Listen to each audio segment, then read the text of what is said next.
Blessing never imagined that love could grow this quiet. Not loud like anger, not sharp like insults, just cold.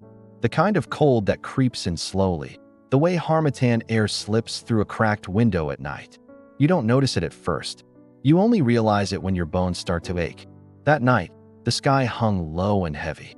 The moon was pale, almost tired, as if it had seen too much.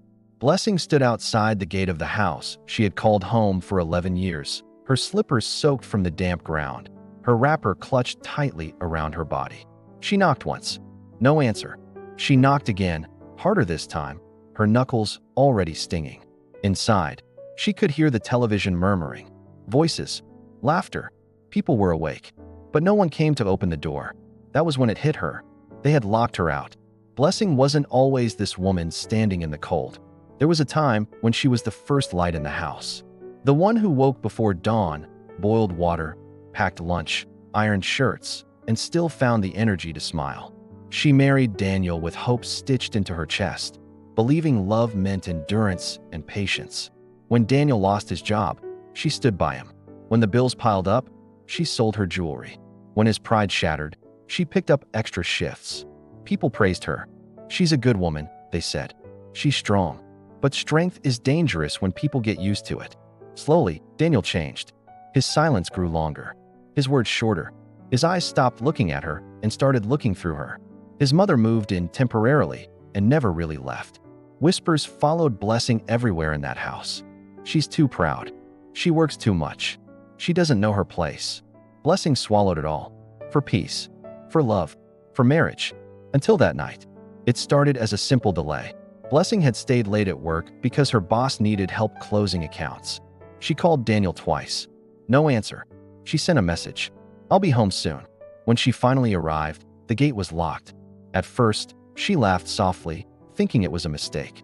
Then she knocked. Then she waited. Minutes stretched into an hour. The cold crept into her feet, then her legs. Her phone battery blinked red. Finally, Daniel's mother's voice floated from inside. Who is there? It's me, Blessing said, her voice shaking. Please open the gate. There was a pause. Then Daniel spoke. You should find somewhere else to sleep tonight. The words landed like a slap. What? Blessing whispered. You embarrass me, he continued, his voice flat. You think money makes you a man in this house. You don't respect me anymore. Blessing's throat tightened. Daniel, I'm your wife. Silence. Then the television volume went up. That was the moment something inside her cracked. She sat on the ground outside the gate, pulling her wrapper closer, hugging her knees like a child. Cars passed occasionally, their headlights sweeping over her before disappearing. No one stopped. Her mind replayed everything she had done, every sacrifice, every prayer, every time she chose love over herself. Tears fell, not loudly, not dramatically, just steady, quiet tears that soaked into the dust. She realized then that love should not feel like punishment, and marriage should never feel like exile. When the night grew unbearable, Blessing stood up. She didn't knock again. She walked away. By morning, Blessing was sitting on a wooden bench outside a small roadside cafe, her hands wrapped around a cup of hot tea a stranger had paid for. The sun rose slowly, warming her skin, but not yet her heart. She didn't cry anymore. Something stronger than sadness had taken over. Clarity. She borrowed a phone and called her sister. I'm coming, was all she said. And for the first time in years, she didn't apologize. The days that followed were not easy. Blessing had to start over with almost nothing. No house, no marriage, no familiar routine. But what she did have was something she hadn't felt in a long time. Peace. She found a small room. She worked harder, not to prove anything to anyone, but to rebuild herself. She laughed again. She slept without fear. She stopped explaining her worth. Months later, Daniel came looking for her. He said he was sorry. He said he made a mistake. He said he missed her strength.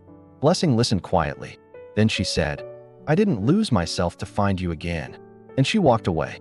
Some nights are cold, not because of the weather, but because they reveal the truth. That night outside the gate changed Blessing's life forever, not because she was rejected, but because she finally chose herself. And sometimes, being locked out is the only way to find the door that truly belongs to you.